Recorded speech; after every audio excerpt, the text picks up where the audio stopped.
ज्ञानवापी के तहखाने में क्या मिला? ज्ञानवापी के तहखाने में कौन कौन से राज? उन तहखानों के कमरों में कैसे निशान? तहखानों के ताले खुले तो कितने राज से पर्दा हटा है? ज्ञानवापी के तहखाने का रहस्य अब रहस्य नहीं रहा। जिस राज पर अब तक पर्दा पड़ा था, आज के सर्वे पूरा होने के बाद वो अब सबूत के रूप में सुरक्षित हो चुका है। ऐसे सबूत जिनसे साफ हो जाएगा कि ज्ञानवापी का भूत क्या है, साफ हो जाएगा कि ज्ञानवापी का भविष्य क्या होगा। यह तस्वीर भी साफ हो जाएगी कि ज्ञानवापी के वर्तमान का सच क्या है। आखिर क्या हुआ ज्ञानवापी मस्जिद के ठीक नीचे मौजूद तहखाने में? सर्वे करने गई टीम ने क्या क्या किया? तहखाने में 4 कमरे हैं। उन 4 कमरों में से 3 कमरों की चाबी मुस्लिम पक्ष के पास थी, जबकि चौथा कमरा हिंदू पक्ष की निगरानी में है, जिसमें दरवाजा नहीं है। इसी मस्जिद के नीचे कई तहखाने हैं। दो तरफ के तहखाने हैं। एक तरफ का तहखाना हिंदू पक्ष के पास है, पहले से रहा है। 1992 तक लोग उसमें आते जाते रहे हैं, सामान रखा गया है, पूजा होती रही है। लेकिन जो दूसरे तरफ का तहखाना है वो मुस्लिम पक्ष के पास है। 1991 के पहले उसमें दुकानें थी, श्रृंगार जैसी दुकानें थी और उसमें दुकानें लगती थी। लेकिन जब से बाबरी मस्जिद का मामला उठा और 1992 में जब बैरिकेटिंग की गई उसकी 91-92 में, उसके बाद से दोनों तहखाने बंद पड़े थे। अभी तक तब से लेकर आज तक तहखानों को नहीं खोला गया था। कभी कभार हिंदू पक्ष की तरफ का जो यानी मंदिर से सटा हुआ जो तहखाना है, जिधर नंदी का मुंह है, हम लोग जो देखते हैं नंदी का जो मुंह जिस तरफ है, जहां कहा जाता है कि आदि विश्वेश्वर का मंदिर है, उस तरफ का जो तहखाना है वो हिंदू पक्ष के पास था और उसमें पहले लोग जाया करते थे। अब आप जान लीजिए कि तहखाने में 4 कमरों के सर्वे की शुरुआत हुई तो क्या क्या हुआ। कोर्ट के आदेश के मुताबिक सुबह ठीक 8 बजे सर्वे शुरू हुआ। सर्वे करने गई टीम सबसे पहले तहखाने में पहुंची। उस वक्त मौजूद मुस्लिम पक्ष ने खुद कमरा नंबर 1 का ताला खोला। तब साथ में मौजूद फोटोग्राफर ने तस्वीरें ली और वीडियोग्राफर ने बारीकी से कमरे की रिकॉर्डिंग की। जैसा तहखाने के पहले कमरे में हुआ, वैसे ही सर्वे का काम कमरा नंबर 2 और कमरा नंबर 3 में भी हुआ। आखिर में हिंदू पक्ष के कब्जे वाले कमरा नंबर 4 में भी बड़ी बारीकी से सर्वे का काम पूरा हुआ। मैं इतना ही कह सकता हूँ, इस सभी मेरी नहीं, मैं सबकी कह रहा हूँ, सबकी परिकल्पना से कहीं अधिक बहुत कुछ है। बहुत कुछ आपको दिखाई दिया? नहीं, बस क्या है मैं कुछ नहीं कह सकता। दोनों पक्षों ने अपनी अपनी बात रखी, दोनों पक्षों की सहमति से सर्वे हुआ। कंप्लेंट्स हो रही है, ऑर्डर की जो कंप्लेंट्स हो रही है due complaints of the order. देखिए वो एडवोकेट कमिश्नर का कंडक्ट है, हम उसको क्वेश्चन नहीं कर सकते। सहयोग कर रहे हैं कि नहीं सहयोग? मैं कह रहा हूँ अनुपालन हो रहा है, स्मूथली हो रहा है, होने दीजिए। सबसे खास बात यह है कि ज्ञानवापी के तहखाने में मौजूद 4 कमरों की इंच टेप से पैमाइश भी की गई। किसी को भी तहखाने की दीवारों को छूने की इजाजत नहीं थी। जानकारी के मुताबिक करीब 8:30 बजे तक पहले कमरे का सर्वे चला। उसके बाद दूसरे कमरे का ताला खुला और 9:15 बजे तक सर्वे चला। तीसरे कमरे के सर्वे में भी करीब 45 मिनट का वक्त लगा।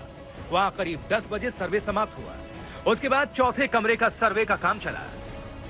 बड़ी ही बारीकी से अधिकारी दीवारों पर मौजूद निशान भी देखते रहे और सर्वेक्षण हुआ है।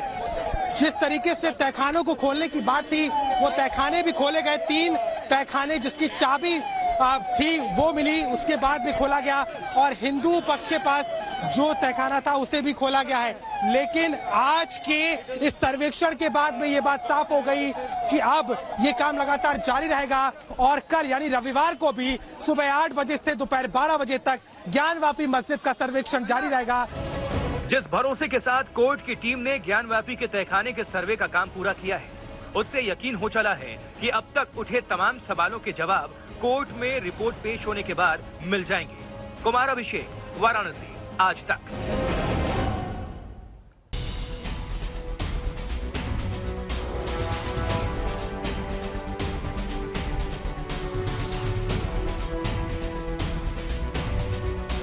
ज्ञानवापी मस्जिद में पहले दिन की तहकीकात से सबके लिए कुछ न कुछ निकला। घड़ी ने 12 बजे का वक्त बताया तो पहले दिन के सर्वे का पहला दौर समाप्त हुआ।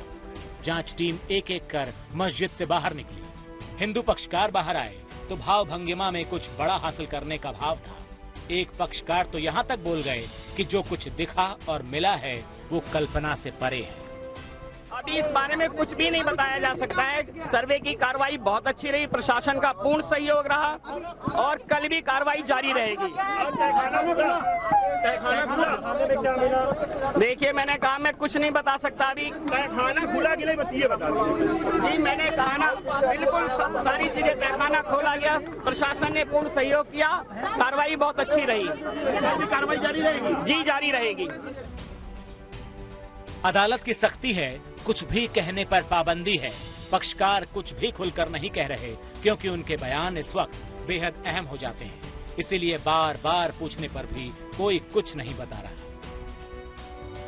एडवोकेट सुभाष नंदन है। सुभाष जी, बताइए किस तरीके से आज की प्रक्रिया हुई है? कि हमने देखा सुबह से नजर थी सबकी, संतुष्ट है आप किस तरीके की प्रक्रिया? बिल्कुल संतुष्ट है, सकारात्मक चल रहा है, भरपूर सहयोग सबका मिल रहा है और बड़े शांतिपूर्ण ढंग से कार्रवाई बढ़ते जा रही है आगे, कहीं कोई दिक्कत नहीं है। बिल्कुल तय समय पे शुरू हो गई, प्रातः 8 बजे शुरू हो गई, 12 बजे तक चली है। कल पुनः फिर उसी समय पे शुरू होगी और 12 बजे तक वो प्रक्रिया चलेगी। वो ये है कि वो कल चलेगी या परसों भी चलेगी, इस बारे में हम नहीं कह सकते। जाहिर है आज जांच टीम ने जो भी देखा उसकी पूरी पड़ताल होगी, एक एक सबूत का विश्लेषण होगा, अदालत के सामने सारे तथ्य रखे जाएंगे। ये लंबी और जटिल प्रक्रिया है, नतीजे पर पहुंचना आसान नहीं होगा। मुस्लिम पक्षकार भी खामोश हैं, आज की तहकीकात को लेकर कुछ भी कहने से बच रहे हैं।